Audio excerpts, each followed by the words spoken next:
জমে উঠেছে অনুরাগের ছোঁয়ার নতুন অধ্যায়, যেখানে দেখা যায় বদলে গেছে অনেক কিছুই। সেনগুপ্ত বাড়ির থেকে শুরু করে মানুষজনও একেবারে বাচ্চা বয়সের সোনা ও রূপা বড় হয়ে যেতেই সেখানে দেখানো হয় মাঝবয়সী সোনা ও রূপাদেরকে। এরপর সবশেষে দেখানো হয় বড় বয়সী রূপা ও সোনাদের, যেখানে রূপার নাম ছিল কিন্তু রাই।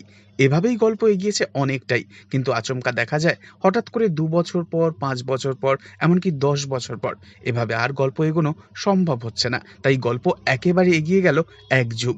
আর গল্পে আগমন হলো সুদীপা আর পরমা নামে দুটো চরিত্রের। সুদীপাকে দেখতে হুবহু দীপার মতন, কিন্তু দুজনে কেউই জানে না তারা আসলে যমজ বোন, এমনকি একই দিনে তাদের জন্মদিন।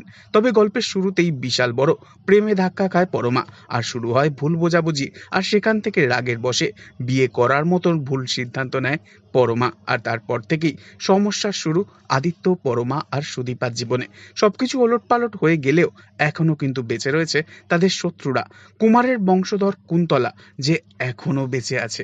তাই এবার দেখা যাবে দীপার প্রতিশোধ নিতে সুদীপার ক্ষতি করতে উঠে পড়ে লাগবে কুন্তলা। তাই এখনই দেখা যাবে না সুদীপা ও আদিত্যর সন্তানকে গল্পে, কারণ এখন অনেক ভুল বোঝাবুঝি, অনেক শত্রুতা, এমনকি মিশকার আগমন, সমস্তটাই বাকি রয়েছে শুধুমাত্র দর্শকদের জন্য।